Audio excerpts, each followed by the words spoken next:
le monde a entendu parler des droits de l'homme, on sait ce que c'est. On a également entendu parler du droit à la santé. C'est quelque chose qui nous parle. Mais est-ce que vous avez entendu parler des droits sexuels? Eh bien, c'est un projet qui est en cours, que j'ai lu, dont je vous donnerai les liens, parce qu'il faut absolument que toutes les familles soient au courant de ça. C'est un projet qui s'apprête à mettre la loi au service du sexe. Ah, les droits sexuels. La source que j'ai trouvée est du Planning Familial International, l'IPPF. Mais ce sont des documents qui circulent avec le tampon de l'Organisation des Nations Unies. Voilà. Alors de quoi s'agit-il? Qu'est-ce que c'est le droit sexuel? Eh bien, c'est le droit de connaître et de jouir d'une sexualité indépendante de la reproduction et d'une reproduction indépendante de la sexualité. Et ça va être un droit. Ça va relever du droit, donc de la loi. Voilà. À l'ONU, une certaine Najat Vallaud-Belkacem, bien connue des internautes de ce site, a dit « La santé et les droits sexuels et reproductifs doivent devenir une question prioritaire. » La priorité, c'est pas le chômage, c'est pas la guerre, c'est pas l'horreur et l'enfer qui s'avancent, non, c'est le fait de pouvoir ou non octroyer des droits sexuels. À qui, au fait? Ah bien, à tout le monde. Toute personne aura le droit d'exercer sa liberté de pensée, d'opinion et d'expression en matière de sexualité, d'orientation sexuelle, d'identité de genre. Je crois que ça n'existait pas. Enfin, je rappelle que Mme Najat Vallaud-Belkacem a prétendu il n'y a guère que l'identité de genre, que le problème de genre n'existait pas. Mais la théorie du genre n'existe pas. Et de droits sexuels sans intrusion arbitraire ni limitation. Les droits sexuels sans limitation. Ça veut dire que l'interdit religieux va devoir être combattu. L'ordre public et la moralité publique devront donc être combattus puisqu'il ne faut plus qu'il y ait de limitation ni d'intrusion arbitraire. Donc il va être interdit d'interdire. Ça rappelle vaguement un certain programme de mai 68. À qui ce droit sexuel vont-ils être accordés? Eh bien, à tout le monde, y compris aux déviants de toutes sortes. Les droits sexuels sont les droits sexuels inaliénables et indivisibles. Les acheteurs d'enfants sur Internet seront bien évidemment, feront partie de ceux qui pourront faire valoir leurs droits sexuels. Et ce sont des droits qui vont être reconnus aux enfants. Et oui, le droit d'exercer le contrôle sur ce qui touche à sa sexualité, de choisir, là je fais une citation, de choisir ses partenaires sexuels, de rechercher à atteindre son plein potentiel et plaisir sexuel, et ce dans un contexte non discriminatoire et en tenant pleinement compte des droits d'autrui et des capacités évolutives de l'enfant. Ça veut dire quoi? Ça veut dire qu'on va accorder des droits sexuels aux enfants en fonction de leur capacité évolutive. Eh bien écoutez, quel est l'âge à partir duquel on va pouvoir considérer que les enfants ont des droits sexuels? La réponse est venue de la bouche de Ban Ki-moon soi-même, qui le 30 mars 2012 à l'ONU a fait savoir que ce sera 10 ans. À partir de 10 ans, les enfants pourront jouir de leurs droits sexuels. Alors évidemment, à partir de 10 ans, ça veut dire que les droits sexuels des enfants vont s'opposer aux droits des parents. Écoutez bien ce qu'affirme le planning familial rédacteur de cette horreur. Les législations qui restreignent l'accès des jeunes aux services de santé sexuelle et procréative, c'est devenu de la santé. Et même celles qui prévoient un consentement obligatoire des parents ou du conjoint doivent être abrogées ou rester inappliquées. Ces droits seront revendiqués contre, tenez-vous bien, toute intrusion arbitraire ni limitation fondée sur des croyances culturelles ou l'idéologie politique dominante, ou sur des notions discriminatoires d'ordre public, de moralité publique, de santé publique ou de sécurité publique. Ça veut dire que la morale, l'ordre public, la santé publique, la sécurité publique et la religion sont discriminatoires. Donc on va s'en séparer. Je rappelle, pour mémoire, qu'il n'y a pas de relation sexuelle sans partenaire. Il faut être deux a priori. Donc faire valoir des droits sexuels, ça donne des droits sur autrui. Sinon, je ne vois pas comment on peut appeler ça un droit. Toutes les civilisations du monde ont édicté des normes qui s'opposent à ces droits. C'est l'ouverture d'un droit au viol, à l'exhibitionnisme et à la perversité. Il est dit que les États doivent prendre des mesures interdisant à toute tierce partie de compromettre les garanties inhérentes aux droits humains. comme les parents, les églises ou les associations. Eh bien, imaginez-vous qu'on n'a oublié personne, on a même pensé aux migrants. Et oui, dans le projet qui date de 2008, il est fait état des droits sexuels des migrants. Alors on a vu à Cologne, le 31 décembre dernier, ce que c'était que les droits sexuels des migrants, quand des hordes de populations exogènes se sont ruées sur les femmes allemandes. Pourquoi? Ils avaient bien le droit, ils avaient besoin. Je vais vous dire quelque chose de plus grave encore, que ce que tout le monde a su qui s'était passé à Cologne. Et encore, on l'a su parce que des gens se sont acharnés à faire valoir quelque chose qu'il était tout à fait question de cacher. Il y a eu 2 semaines auparavant, juste avant Noël, à Vienne, dans une piscine, un migrant irakien, d'origine irakienne. Je n'incrimine pas l'Irak, bien entendu. Ce qui va sans dire va mieux en le disant. Un migrant irakien qui était en train de se baigner. C'est bien, un migrant arrivé, il a déjà son droit à la piscine. Il a été brusquement pris d'un soudain besoin sexuel irrépressible, mais vraiment irrépressible. Alors il est sorti de l'eau, il est allé dans les cabines, il a trouvé un petit garçon de 10 ans, il l'a violé, puis il est retourné se baigner. Quoi? Il avait des besoins.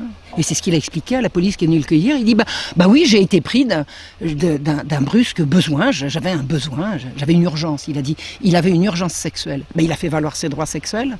Alors on l'a quand même mis en prison, où la mère du petit garçon a souhaité qu'on lui fasse subir à lui ce qu'on fait en général subir dans les prisons depuis que le monde est monde, à ce qu'on appelle les pointeurs. En attendant, il n'a fait que faire valoir ses droits, non? Il avait des besoins, et il avait donc un droit à les satisfaire.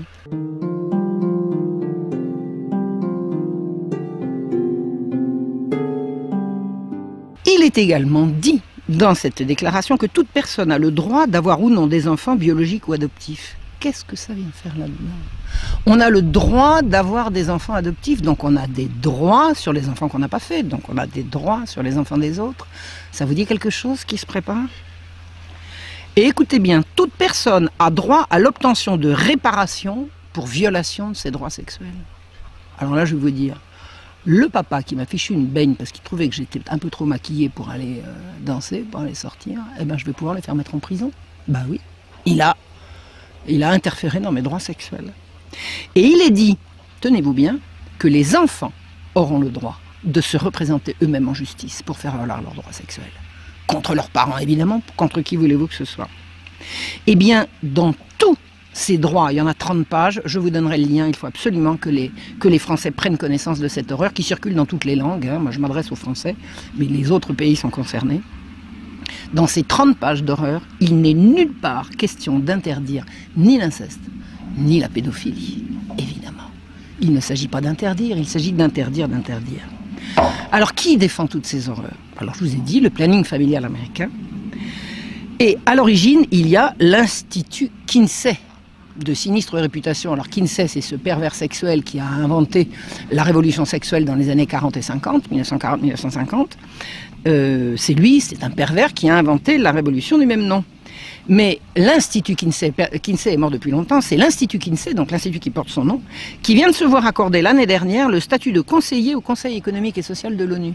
Et oui, un institut fondé par un grand pervers sexuel et maintenant conseiller à l'ECOSOC. Et la France de François Hollande a signé pour l'obtention du statut de conseiller à l'Institut Kinsey. Alors, par qui sont soutenus les droits sexuels? Par Amnesty International, le planning familial, on a compris. Amnesty International, tout le gouvernement français, avec en tête Madame Belkacem et Madame Laurence Rossignol. Le secrétaire général des Nations Unies, Ban Ki-moon, il les défend.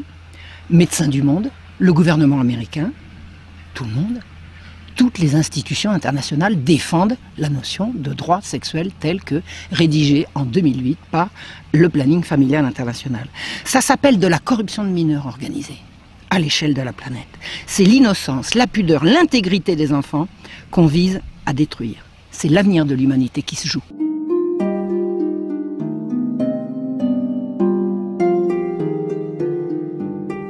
Parce que le corollaire de ces droits sexuels, c'est l'éducation sexuelle à l'école. Et là, il ne faut pas en rire. Parce que des expériences ont commencé à être pratiquées en France et que c'est l'horreur. Alors, ce qui se dessine et ce qui nous pend au nez, si je peux me permettre, je vais vous donner 3 exemples. En Allemagne, des enfants se sont évanouis à l'issue d'un cours d'éducation sexuelle. Un père qui s'appelle Eugen Martens, en août 2013, a refusé que sa fille retourne au cours d'éducation sexuelle. Il a été arrêté et mis en prison. Comme sa femme était enceinte, on lui a donné un délai pour aller faire sa peine de prison. C'est d'attendre que sa femme ait fini et donné naissance à leur enfant. Autre information intéressante, au mois d'août de 2015, c'est-à-dire l'année dernière à Marseille, a eu lieu, alors payée évidemment par les deniers publics, parce que c'est toujours comme ça que ça se passe, une exposition d'images à caractère pédophile, scatophile et zoophile. Une horreur, une horreur. J'ai vu les images. C'est une abomination, et c'est une abomination qui se fait en direction des enfants, parce que le graphisme de l'exposition est un graphisme en direction des enfants. Ça se voit, c'est une espèce de façon, c'est une horreur, c'est une abomination. Qu'est-ce qui s'est passé? Des gens qui ont été alertés ont fait une pétition pour exiger le retrait immédiat de cette exposition. Eh bien, il y a eu une contre-pétition qui a circulé pour demander que cette exposition puisse être reprogrammée au nom du respect à la liberté d'expression de l'artiste. Parce que les deux pervers sexuels qui ont pondu cette horreur sont considérés comme des artistes, et c'est même à ce titre qu'ils ont touché des subventions des pouvoirs publics. Alors, jusqu'à présent, à ma connaissance, l'exposition n'a pas été rétablie, et ce sont les premiers pétitionnaires qui ont gagné, mais imaginez que les droits sexuels soient reconnus, et c'est au programme. Après, on ne pourra plus. Ça sera terminé. On pourra laisser les enfants, emmener les enfants des écoles, voir des abominations comme celles qui ont été montrées à Marseille l'année dernière. Je vais vous parler d'une troisième affaire qui vient de voir son dénouement il y a quelques mois. Elle commence le 9 mai 2014 dans le New Hampshire, aux États-Unis. L'école faisait des cours d'éducation sexuelle, comme c'est maintenant la vogue partout dans le monde, sur pression des Nations Unies. Mais avant dans les jours qui précédaient les cours d'éducation sexuelle, jusqu'à récemment, les parents étaient prévenus de la date du cours et du contenu du cours. Et un jour, une jeune fille, dont le prénom m'échappe, dont le père s'appelle Baer, William Baer, la jeune fille de William Baer, qui a 14 ans, arrive à la maison complètement traumatisée, et elle raconte ce qu'on lui a montré à l'école. Le père est furieux. Pourquoi il est furieux? Non seulement parce qu'on a montré des horreurs à ses enfants, mais parce que habituellement il était prévenu et que là il ne l'a pas été. N'écoutant que son devoir de père, il a pris ses pieds, il est allé à l'école et il est entré au conseil de classe, où là il a dit ce qu'il pensait. La directrice de l'école lui a demandé de respecter son autorité et de ne pas l'interrompre. À quoi le père a dit: et ma fille, l'avez-vous respectée? Qu'a fait la directrice? Eh bien, elle a appelé la police. La police est venue arrêter William Baer, l'a menotté, l'a mis en prison et a réussi à obtenir un jugement de 1 200 $ de réparation pour outrage, parce qu'il avait défendu sa fille. Il a réussi à obtenir gain de cause. C'était pas le genre à se laisser faire. Il s'est battu. Eh bien, imaginez-vous que si l'horreur des droits sexuels passe, on ne pourra plus se battre. Et ce genre de père restera en prison pour violation des droits sexuels de ses enfants.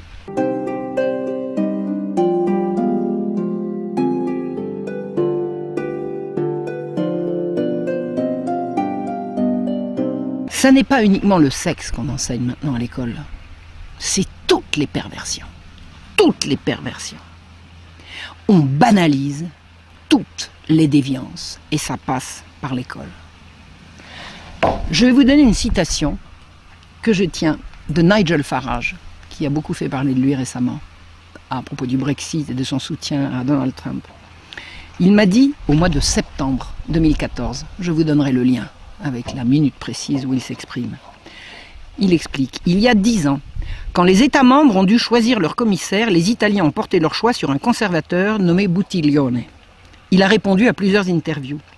Il a dit qu'il pensait que, en général, il était préférable, tant que les finances le permettaient, que la mère puisse rester à la maison jusqu'à ce que l'enfant soit en âge d'aller à l'école. Ça a été considéré comme épouvantable. Il n'a pas été retenu. Il n'est pas devenu commissaire. C'est là, pour la première fois, que j'ai compris comment ces institutions sont brutalement laïques et viscéralement anti-famille.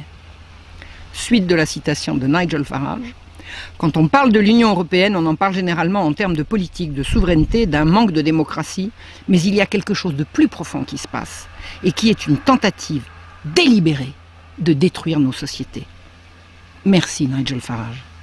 Vous savez ce qui se prépare? C'est la fin programmée de l'enfance et de la famille. Et maintenant, on fait quoi?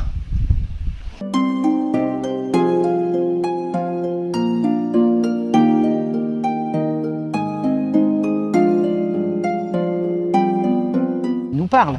Mais est-ce qu'on a entendu, est-ce que vous avez entendu parler des droits sexuels? Eh bien, c'est un projet qui est en cours, que j'ai lu, dont je vous donnerai les liens, parce qu'il faut absolument que toutes les familles soient au courant de ça. C'est un projet qui s'apprête à mettre la loi au service du sexe. Ah, les droits sexuels. La source que j'ai trouvée est du Planning familial international.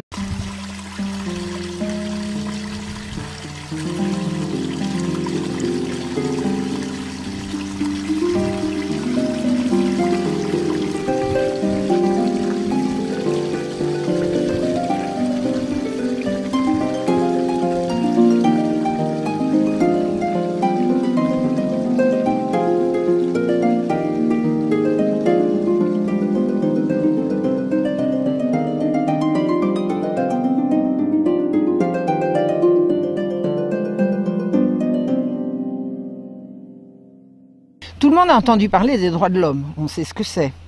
On a également entendu parler du droit à la santé. C'est quelque chose du droit, donc de la loi. Voilà. À l'ONU, une certaine Najat Vallaud-Belkacem, bien connue des internautes de ce site, a dit « La santé et les droits sexuels et reproductifs doivent devenir une question prioritaire. » La priorité, c'est pas le chômage, c'est pas la guerre, c'est pas l'horreur et l'enfer qui s'avancent, non, c'est le fait de pouvoir l'IPPF. Mais ce sont des documents qui circulent avec le tampon de l'Organisation des Nations Unies. Voilà. Alors de quoi s'agit-il? Qu'est-ce que c'est le droit sexuel? Eh bien, c'est le droit de connaître et de jouir d'une sexualité indépendante de la reproduction et d'une reproduction indépendante de la sexualité. Et ça va être un droit, ça va relever